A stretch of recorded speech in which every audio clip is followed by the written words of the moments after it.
O tema de hoje é seja grande, porque há um equívoco, muitas vezes, e a gente vai ver isto à luz das Escrituras Sagradas, em dizer que nós cristãos não podemos ser pessoas bem-sucedidas, não podemos ser pessoas, sim, abençoadas, prósperas em todas as áreas. Às vezes as pessoas pensam o seguinte: não, o cristão ele tem que ser abençoado, ele tem que ser uma bênção espiritualmente, ele tem que crescer espiritualmente, ele tem que crescer, né, no serviço. Óbvio, isto é a base, é o fundamento, jamais vamos negar isso está longe de qualquer ideia, né? A verdade é esta mesmo e não vamos negar. Agora veja bem, em todo tempo Jesus nos mostra que nós devemos experimentar o melhor desta terra. O fato de nós abrirmos mão da nossa própria vida, abrirmos mão dos nossos interesses, é que nos conduz, é que nos leva, é que nos proporciona a possibilidade de experimentarmos as grandezas de Deus, as suas maravilhas, os seus milagres, o seu poder e, sim, as suas abundantes riquezas, inclusive materiais. Então você e eu temos à nossa disposição a possibilidade de crescermos não somente na graça e no conhecimento do Senhor Jesus, mas crescermos em todas as áreas da nossa vida, inclusive a área profissional, a área financeira, econômica. Por quê? Porque Deus, inclusive, ele entende, ele sabe, ele tem um prazer muito grande em abençoar os seus filhos, haja vista que ele é o Senhor, o dono do ouro e da prata. Ele é o Deus que detém, que tem toda a riqueza. Aliás, deixa eu dar uma notícia para você. Nunca você e eu devemos ter inveja da riqueza e prosperidade do ímpio, do não cristão, do não crente, daquele que não crê, independente da sua religiosidade ou não, independente do que ele seja ou não, porque toda a riqueza, Deus é o Senhor de todo o ouro, de toda a prata, de toda a riqueza nos céus e na terra. Deus é o detentor, ele detém. Então ninguém tem nada, ninguém possui nada se Deus não permitir. Lembre-se disto. Olha, há uma armadilha, preste atenção, no amor ao dinheiro, mas não no dinheiro. O dinheiro é um recurso que Deus nos dá, que Deus nos oferece para sustento próprio e para repartirmos, para investirmos na vida dos necessitados, daqueles que precisam, e também investir no reino dele, na multiplicação, da proclamação das Escrituras Sagradas. Agora, há uma chave, se eu assim posso dizer, não vou dizer segredo, porque já é revelado, mas há uma base, um fundamento que você e eu precisamos, e eu gostaria, nesta manhã, de pensar com você em um princípio bíblico que está em Mateus. Gostaria que você abrisse a sua Bíblia, capítulo número 23, versículos 11 e 12. Então, você que nos acompanha aí, se puder já escrever o texto e postar aqui para todos nós, para juntos nós estarmos acompanhando. Mateus, capítulo 23, versículos 11 e 12, a turma do YouTube que puder posta aí para mim, e a turma do Instagram também aqui na tela, não só a referência, mas o versículo. Mateus 23, 11 e 12. É Jesus quem está ensinando-nos isto, porque olha que interessante. Jesus nunca disse que nós não devêssemos desejar, querer o primeiro lugar ou a grandeza. Não. Ele diz que quem quiser ser o primeiro, que seja o que sirva primeiro. Quem quiser ser grande, que sirva. Olha que interessante, gente. Jesus nunca disse para você não tirar o cisco do olho do seu irmão. Jesus disse para você tirar a trave do seu primeiro. E depois você vai lá e tira o cisco do olho do seu irmão.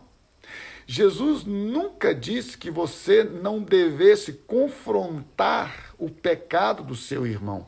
Ele diz para você primeiro analisar o seu, para você primeiro tratar do seu e depois que você tratar do seu, você tratar do seu irmão.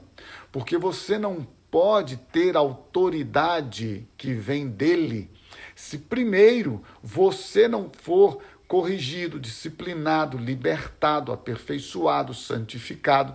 Se você não lidera a você mesmo a partir da sua vida interior, desculpa, né?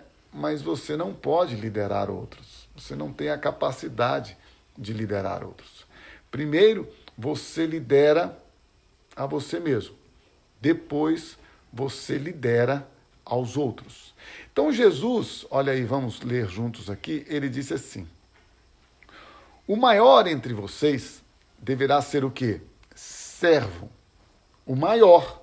A Bíblia não está dizendo que você não será grande. Eu sei que isso incomoda os crentes espirituoides, eu inventei agora. Então, esses crentes que não têm uma razão muito lúcida, não é? Acham que espiritualidade é sinônimo de pobreza,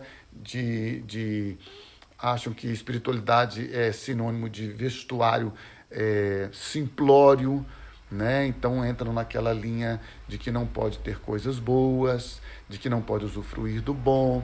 Beleza, meu irmão e minha irmã, eu já te falei e vou repetir.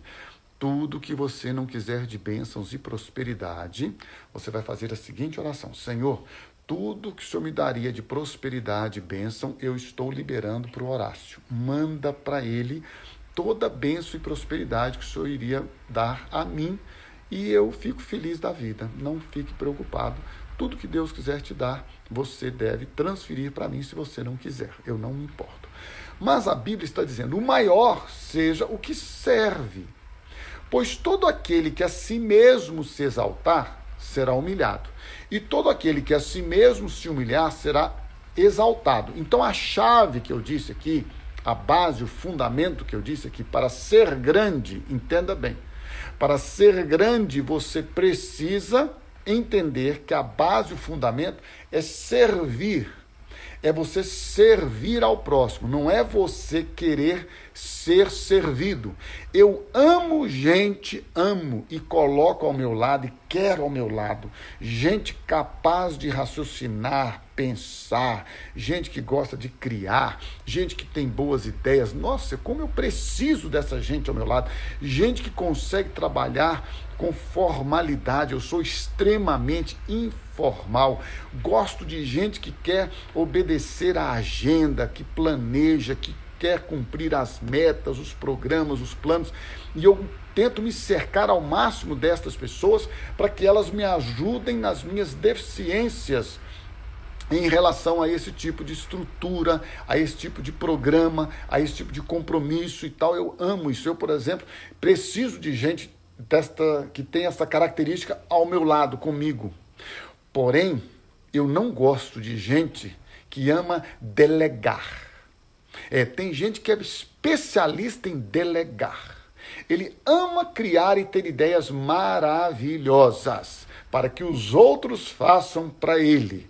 Então eu estou dizendo e repito, eu não quero em momento algum dizer que você não deva delegar. Ao contrário, você deve delegar, você deve compartilhar, você deve supervisionar. A chave, sim, isto aqui não é questão religiosa, a supervisão, o acompanhamento é fundamental para o sucesso em todo empreendimento, em tudo aquilo que você quer fazer, ok, joia, mas Jesus nos ensina que nós devemos servir. Não pensemos que o fato de termos ideias, sermos brilhantes na criatividade, nos dá a posição de que agora as pessoas devem nos servir ou que nós devemos colocá-las para servirem aos outros no nosso lugar. E a melhor prática, o exercício melhor desta verdade é no relacionamento conjugal. Nós não estamos falando de uma série onde o título é Deus valoriza os relacionamentos, Jesus está nos ensinando. O que quiser ser primeiro, ele deve ser aquele que serve.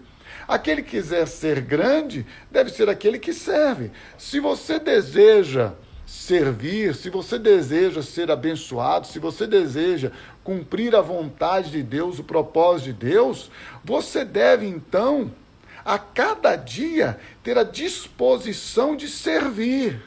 Vou repetir o que a Bíblia diz. Aquele que quiser, está aqui, ó, o maior entre vocês, o grande entre vocês, deverá ser servo, deverá ser aquele que serve, porque liderar não é mandar, liderar é servir em amor. Escreva isto. Liderar não é mandar. Por isso que eu estou dizendo que, a partir do relacionamento conjugal, gente, por que eu sempre entro citando primeiramente o relacionamento conjugal? Porque normalmente, para nós que já somos casados, isso não tira em hipótese alguma a relação dos solteiros com os pais, dos pais com os filhos, dos irmãos com os outros. Não tira uns com os outros, por favor.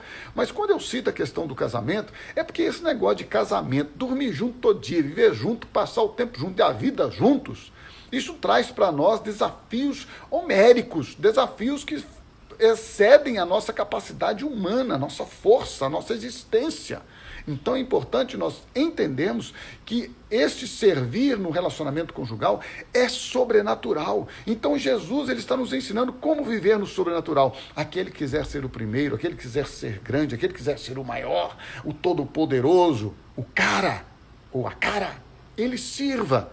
Seja ele o primeiro a servir, seja ele aquele que coloca a toalha nos ombros, a bacia na mão e vá lavar os pés daqueles que se dispuseram a te seguir. Liderar não é mandar, liderar é servir em amor. Liderar não é dizer o que os outros devem fazer, liderar é fazer, é viver e dizer aos outros, faça como eu faço. E se o que eu faço não está sendo o melhor, me ajude a melhorar. Liderar não é você ser o discipulador, o pai espiritual, o mestre. Liderar é você dizer, sou semelhante a você e preciso de você para ser melhor a cada dia, para servir melhor a cada dia. E a característica fundamental do servir e do liderar, Jesus disse, aquele que se exaltar, ele será humilhado. Aquele que se humilhar, ele será exaltado. Então deixa eu te dar uma notícia. Quando você está diante da vida, hoje, agora, e da existência, você precisa, a cada dia, em todo tempo, você precisa decidir se você será humilde ou exaltado. O que você escolhe? Você escolhe ser humilhado, se humilhar ou se exaltar. É uma escolha, gente. Não é uma coisa... Olha, eu vou repetir também o que eu já falo muito. Ser humilde não é ser humilhado. Às vezes você trabalha num lugar e as pessoas que convivem com você, ou que são autoridades sobre a sua vida, que te supervisionam, são os seus chefes, vamos colocar assim. Não tem ideia, não tem aprendizado, não tem a capacidade intelectual e a segurança de autoestima, né, para saber que o lugar deles não depende de humilhar, de impor, de mandar, de destratar. Mas, enfim, muitas vezes os nossos chefes, aqueles que estão sobre nós, eles querem agir desta forma. E aí nós, com sabedoria, muitas vezes nos humilhamos no sentido de não respondermos, não reagirmos como gostaríamos, como estamos sentindo, porque nós somos inteligentes. Porque se a gente fizer isso, a gente pode ser mandado embora, pode perder o cargo, pode perder a função, pode perder a remuneração. Então, por uma questão de inteligência, você não reage como você gostaria. Isto não é ser humilde. Ser humilhado nem sempre é sinônimo de ser humilde. Pode ser sinônimo, pode ser uma reação, simplesmente a sua atitude de aparente humildade, de inteligência, porque você sabe, se reagir diferente, você perderá. Ser humilde é quando você não precisa ser humilhado, quando você, inclusive, ocupa uma posição não só de liderança, mas de estar certo naquela circunstância e decide se humilhar para dar ao outro a oportunidade, preste atenção nisso, você está dando a oportunidade, quando você se humilha diante de uma relação, diante de um relacionamento, quando você se humilha, você oferece ao outro a oportunidade de receber de Deus o tratamento. A gente não quer, né? A gente quer, nós queremos resolver as coisas, não é verdade? Eu vou resolver isso. Não. A Bíblia está dizendo o seguinte: quando você se humilhar, você será exaltado. Preste atenção que a palavra de Deus nos ensina claramente que aqueles que se humilham não são aqueles humilhados. Eu já disse e vou repetir. Ser humilde não é ser humilhado. Muitas vezes, na humilhação, você se cala por inteligência, porque sabe que se reagir de acordo com o que você intenta, você será prejudicado. Ser humilde é quando você não precisa se humilhar e se humilha, sabendo que, na humilhação, não só Deus vai te exaltar, mas você está oferecendo agora a oportunidade sobrenatural, divina, de que Deus irá tratar com aquele que está te humilhando. A humildade nos relacionamentos, ela traz o fundamento da intervenção sobrenatural de Deus. Quando eu me humilho, quando eu me calo, não calar no sentido de não expressar os meus sentimentos, viu? Por favor, nunca, em hipótese alguma, jamais na história da sua vida, deixe de expressar os seus sentimentos. Obviamente, você pode estar pensando, mas você acabou de falar que eu não posso falar o que eu penso na hora que eu sou humilhado. Espera aí, nós estamos falando de relacionamentos.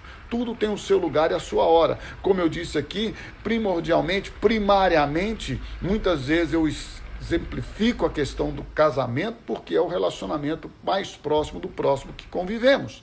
Então, a partir do momento que você se humilha, que você reconhece que não adianta, preste atenção, discutir, bater boca, querer impor, é isso que eu estou dizendo. Às vezes a gente quer ter razão, e não é que nós não estejamos certos, mas às vezes a gente quer convencer o outro, quer que o outro mude porque nós entendemos que é o melhor para ele. Ninguém muda ninguém, ninguém transforma ninguém, nem nós mudamos a nós mesmos a partir de nós. Quem nos muda, quem nos transforma, quem nos aperfeiçoa é Jesus. Quem nos santifica é Jesus por meio da sua palavra. Então é muito importante que você e eu em todo tempo estejamos buscando a provisão dos céus. O mover dele, o Espírito dele em nós é que faz com que você e eu possamos nos humilhar. Veja, não é Deus quem vai te humilhar e não é Deus quem vai fazer com que você se humilhe. Jesus foi claro. Aquele que se exaltar, será humilhado. Aquele que se humilhar, sou eu que decido me humilhar. Não é o outro. Gente, deixa eu dar uma notícia para você.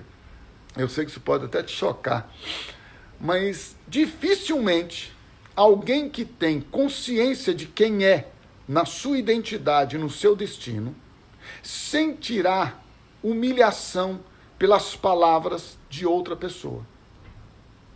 Verdade. Eu sei que isso é ruim de você até de ouvir, pode parecer que eu não tenho sentimentos, emoções, que eu sou insensível, mas deixa eu te dar uma notícia. Eu decidi na minha vida, e não estou falando que eu sou perfeito e expert nisso não, mas eu decidi na minha vida uma coisa muito boa, que está me fazendo muito bem.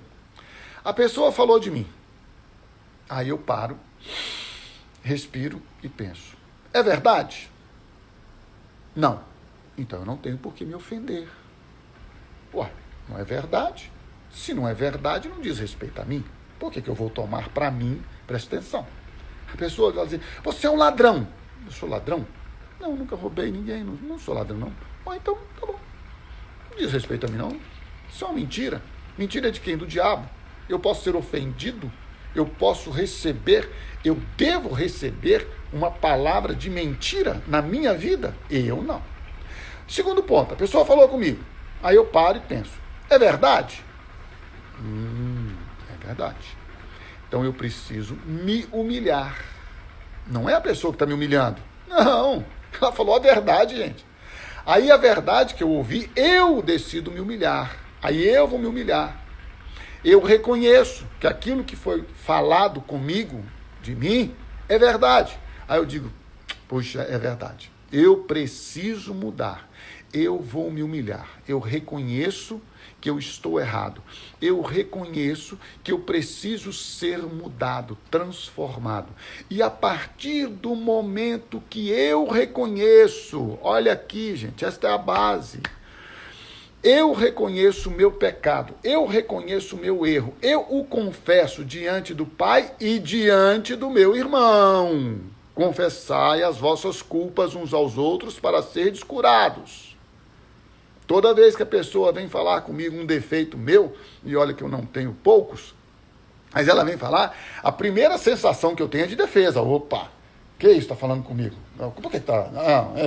Primeira reação de defesa. Porque eu não quero me humilhar, porque eu não quero ser exposto, porque eu não quero sentir vergonha das minhas atitudes, daquilo que eu faço, daquilo que eu estou, muitas vezes relacionando com as pessoas. Mas quando eu reconheço, quando eu recebo e me humilho, reconhecendo que aquela palavra que me foi dita, apesar de me ferir, porque mais vale a ferida do amigo do que o beijo do falso.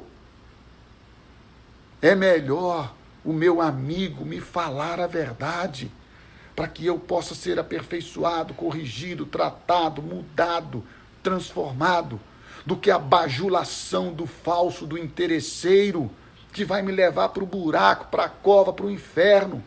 É melhor a esposa que chega para o marido e diz as verdades sobre a sua personalidade, sobre o seu caráter, ou sobre até o seu mau caráter, e vice-versa, com o marido que diz para a esposa também, o pai que diz para o filho, os filhos que dizem para os pais. Os pais vieram reclamar comigo, sabiam disso? Os pais da comunidade vieram reclamar comigo quando eu disse que os nossos filhos, eles devem falar com os pais a verdade. Os filhos, quando veem que os pais não estão agindo, vivendo e convivendo corretamente, inclusive um dos filhos me ligou, falou, pastor, meu pai sei que vai achar ruim, mas eu tô te ligando que o negócio em casa tá bonito não, viu? O negócio em casa tá feio, isso vai acabar dando divórcio. O filho me ligou e eu liguei pro pai. E o pai começou a ficar, muito, como disse, sem white lube no começo, rangendo ali, rangendo. Não, pessoal, nós temos que entender claramente isto.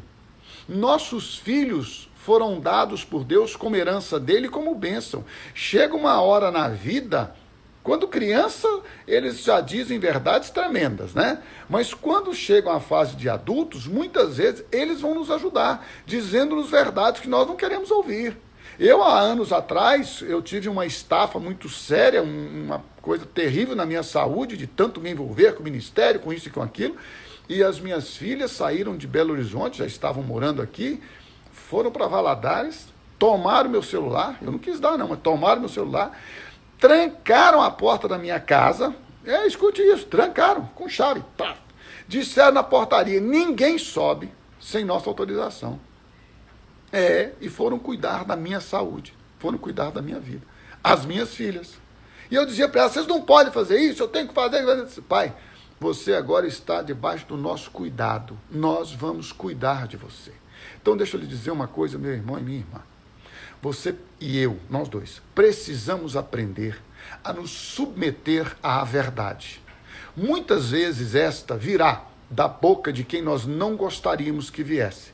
Não poucas vezes, provavelmente, virá de pessoas que nós entendemos que não têm o cabedal espiritual, intelectual, moral, ou seja lá a palavra e a virtude que você quiser usar, que você tem. Mas sabe o que acontece? Deus, ele usa quem ele quer, como quer, onde quer, com quem quer, a hora que quer. Se você quer ser grande, você precisa se humilhar.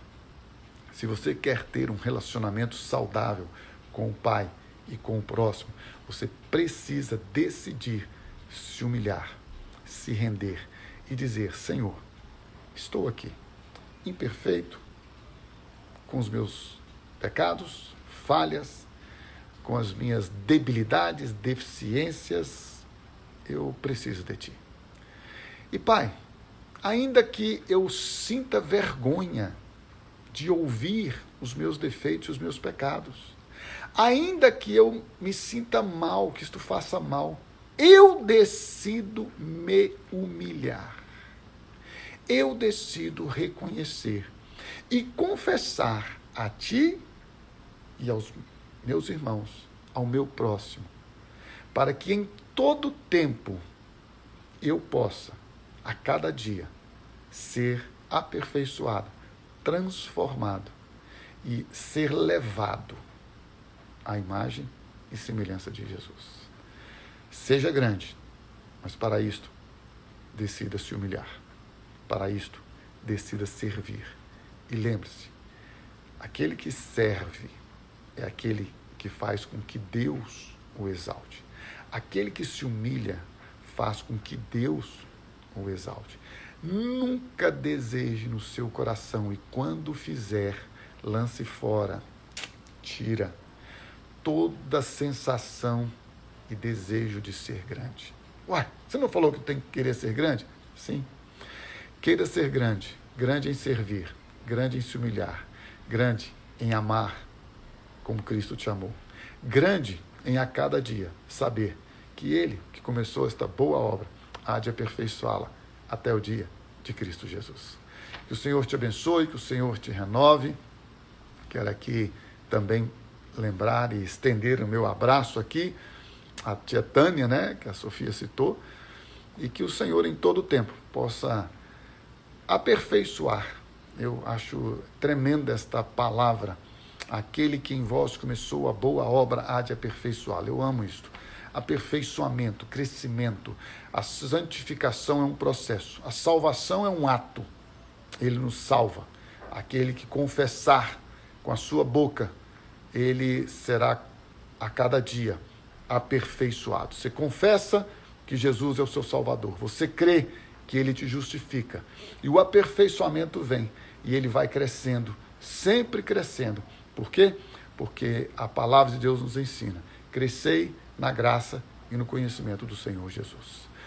Lembrando sempre que domingo, nós suspendemos, está suspensa a nossa reunião presencial. Então, pela manhã e à noite, aqui no YouTube, aqui no Instagram, você pode acompanhar, você pode participar, mas na sua célula, você pode envolver-se aí, mas sempre lembrando que as reuniões presenciais estão suspensas até que a gente passe por esse período de maior turbulência que estamos enfrentando na nossa cidade.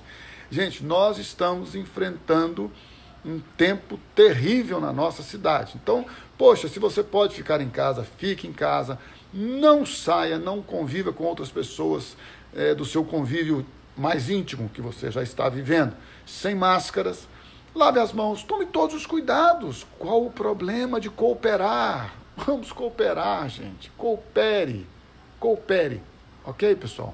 E se Deus quiser, em breve estaremos juntos e juntos vamos celebrar, dançar, pular, saltar. Eu estou já criando na minha cabeça, gente, um encontro lá no Vale da Graça, da turma da live e, obviamente, de toda a comunidade, que vai ser um negócio abençoador, que vai ser um dia de bênção, um dia de unção, de transbordar dos rios de alegria, de transbordar do Espírito Santo. Então você me ajude em oração para que Deus traga cura para a nossa terra, porque eu estou com uma expectativa maravilhosa do que Deus vai fazer a partir de então na sua vida, na minha vida, na nossa vida, para que o reino expanda, para que o reino de Deus cresça, para que a glória dele seja manifestada sobre a terra. Então eu estou com uma expectativa muito grande, eu sei que todos vocês estão. Eu imagino conhecer gente que está aqui com a gente que a gente já conhece, tem muitos anos que não encontra. Enfim, ore, vai ser um tempo precioso, abençoador, e juntos estaremos celebrando e glorificando a este Deus maravilhoso.